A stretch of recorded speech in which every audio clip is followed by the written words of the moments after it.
All right. Is this stuff on?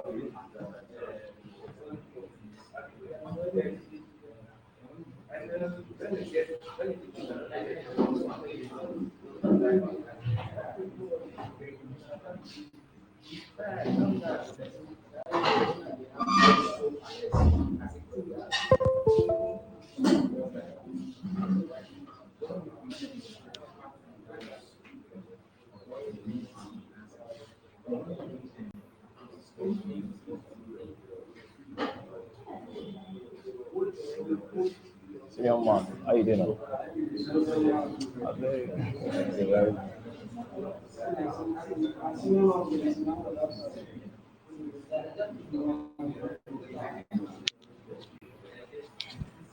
All right, morning everyone. Um, Today's topic is getting to know how Heroku works. This stuff.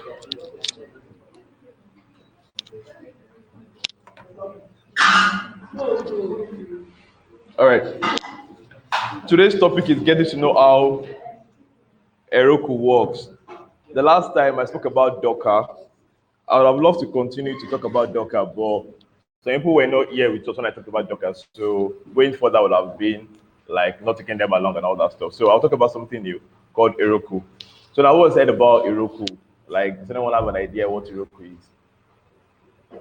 I've heard about Heroku before. All right. So Heroku is a cloud platform as a service. It allows you to build, run, and scale web apps on its platform and covers many different languages and databases. Now, when like Alex KD yesterday, he highlighted to us that programming is really annoying, and it's a fact. Like when you start web programming, they tell you that all you need to build a very good website, you need HTML and CSS. Yes, you can build a website with HTML and CSS, but then along the way, you know that it's not just HTML and CSS you need to build a website. You need to know databases. You need to know. That's when you now start hearing front end and back end for the first time. You're like, okay, why are they different? And all that stuff. Then when you read books, when you watch tutorial videos on web programming, no one has failed to mention that now, after building your website, after going through the process of building your website, deploying it to a live hosting or making it live and available for people to see is another headache on its own, like another big time headache. But Heroku came to the game. I was like, okay, you know what? You guys that are like learning programming for the first time, you guys are like learning how to build small websites, simple stuff.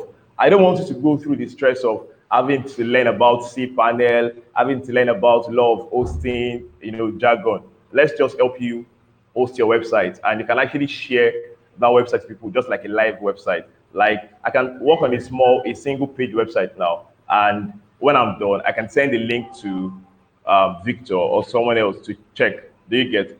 And it's so fast and so easy that you don't have to go through cPanel, whatever. All right, so that's what Heroku is basically. So of course, it covers many different languages and databases.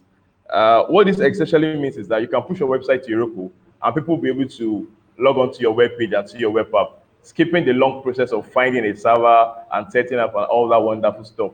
It's very good to know how to do all that stuff. But someone that is just like learning programming, there's there's little headache you need, Next. So that being said, Heroku is great for small projects and just playing around with things. It's mostly free. So now you get 550 hours of dyno time. That dyno is just another word for say container. That dyno just means what your website is. Like your web that's what the dyno is, your website. So you get all right, sorry about that. Okay. All right, so the website okay, 500 hours. So 500 hours per month, that's what you get. Like, that's like roughly 22 days if you do the math. So your website gets to run for 20, like straight 22 days. Here you get. So that's very good for testing. Like for that 22 days, people that want to give the website to criticize, to check all the functionalities, will have been able to do much. Except your website is so big, So that's how it runs. It gives you 500 hours per month, and for 30 minutes, if your website is on and there's no traffic on it, like nobody's clicking on it, nobody's doing any stuff on it, actually it goes down. Do you get? But you can actually restart it again and all that stuff. Okay, so how do we get started on Heroku? Of course, you have to download it. The best way, though, that I found is to download play with Heroku with the CLI. It has a CLI, like command line interface. That's what the CLI is. Most platform as a service things recently always have a CLI. Like nobody wants to go to the website to do stuff. Nobody wants to download the full desktop application to do stuff. Just run it with your command line and stuff with your instructions. So the best way and easiest way I've found so far to use Heroku is via the command line, of course. You hardly see any applications these days, mostly platforms that they service that doesn't somehow come with a command line interface. And Heroku did not carry last on this one. I wrote this in my own words, so for whatever OS you might be working on their site, you will surely find your own installer. Whether you are using a Mac or you are using a Windows or you are using Linux Ubuntu, you find your own installer there. And for Ubuntu, because Ubuntu is a very, very funny OS to use actually. But then one thing I like about Heroku is that installing Heroku on Ubuntu was like as easy as installing anything on Windows. Because normally to install anything on Ubuntu, man, it's headache. So if for Ubuntu is very straightforward, and for Windows users and Mac users, you should have no problem with installing it. So after installing the Heroku CLI, the first command you'd want to run to test if it's installed properly is Heroku version. Just like most things you install, even if you install Python, you can check if it's working well. Just go to your command line. We'll do some simple exercises to show you what for some people that are not really in programming and does not understand command line and instructions. So we'll just do some bit of demonstration. After that, you can log in because for you to actually use Heroku, you have to log in, you have to subscribe with them, and it's pretty fast. You don't have to fill forms, just your name and whatever password you want to use, or whatever Chrome suggests to be your password for strong, whatever. So after you check your Heroku version, if you want to actually use Heroku, you have to log in. And the beauty of it is that you can when you type Heroku login, it opens your web browser or whatever web browser you set to be your default web browser. It opens it for you and login. Or actually, you can actually type Heroku-I.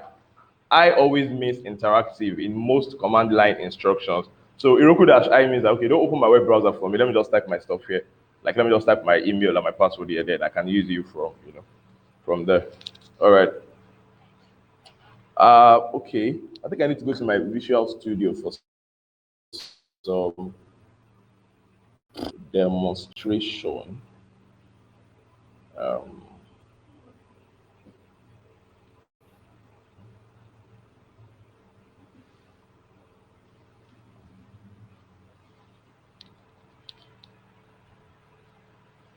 okay, so I have Heroku installed, so I can check for the version with Heroku version, like I said. All right, so that's the version. Then, like I said, you could log in or something. If I type Heroku login, it opens on the web browser. If I type dash I, this is what dash I looks like. It asks me to like log in interactively and stuff. All right. So all right, now there are a lot of command line instructions you can run on Heroku. Like to check the apps I have on the Heroku website, because I actually have some apps like I've deployed there. Um, Sorry, it's slow. Git bash is very slow sometimes. All right, so these are like the apps I have. Like yesterday when I was doing like I was just like I don't know, what do you call these things? Like reading beforehand before today. So I made some like I just tested like two new apps to like um so that's why I have four apps running. And actually, you can have more than five websites hosted by them at any given point. I mean, it's free. It's not like you now bring all your 20 websites that you're working on. You only get five. So you get, and each of these five get 500 hours per month. So it's not bad actually. So now it has some languages that it supports. Heroku supports PHP, supports Ruby on Rails, supports Node.js, but mostly it supports dynamic websites. Like it doesn't want your static HTML and CSS. Like it wants you to do something interesting. Sure you get. because it's not that Heroku, they don't want to waste their services. So people can just be building a simple HTML website and you want them to host it for you, like, no, come on. But then they want you to build something with Node.js, they want you to build something with PHP, they want you to build something like, but as with programming, there are a lot of ways to beat around the bush. Actually, we could demonstrate. I just hope it works because I need network. We could demonstrate and actually build a small HTML, CSS website and actually host it there to just kind of see how this works so that it just does all theory. All right. So now, one thing, Heroku needs you to have a Git account. GitHub, for people that are in programming, you know GitHub. For people that are not in programming, GitHub is just like a repository, somewhere where you keep your files. It's a version control system. We use it in Income, actually. We use GitLab. So that's where you push. GitHub is just like a place where people can push files, like a store. So that, for example, if you are working on the same project now here, we all have a place where we put our like files and stuff like that. So if me, I need to work on a project, I pull it, and if you need to work on a project, pull it. So it's not like I need to say, hey, give me your flash. I need the new code you've written. Let me get it, or send me that text through mail. I can actually just pull it if you're using the same whatever. All right, so you need that. So we're going to demonstrate. Let me make a directory. Let me change directory to my desktop. Make a directory. Let's call it KD. Let's go into KD. Let's make a file. Or let's make a file, okay? Let's make a file. Let's call it kd.html or something. And let's just put the text there, income lawa or something. Then save, record. All right, so that file is there. Okay. What else? Now, like I said, it doesn't allow you to. This is a simple HTML web page, but then what's it called? Heroku will not let you host this on their website. But it's a trick I found yesterday that was very interesting. Because Heroku always needs you in your directory, like the working directory, that directory you want to push to their site. They always want you to have a dependency file there. Now, in programming, dependency files are either a composer.json file or a proc file or a pip file. Dependencies file are just like files where you tell people that if you want to use if you want to use my codes and stuff, for my codes to work properly, you need all these dependencies. For example, now, if someone wants to, if you're building a Django website now or something, it's not just Django you need other dependencies. So now if you are sending your files to someone to build Django, you need to put all those dependencies person needs in a file. Most times they call it requirements.txt file. Some people call it setup.py file. Some people call it, but for PHP, it's called composer.json file. So you get. So you can actually, to make this work, we need to create a composer.json file. So nano composer. Wait, how much time do I have left?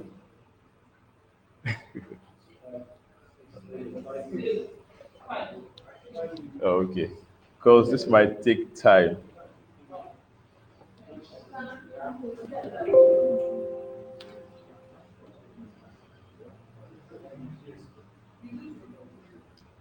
What do you say? Yeah, I think I'll just go back to my whatever.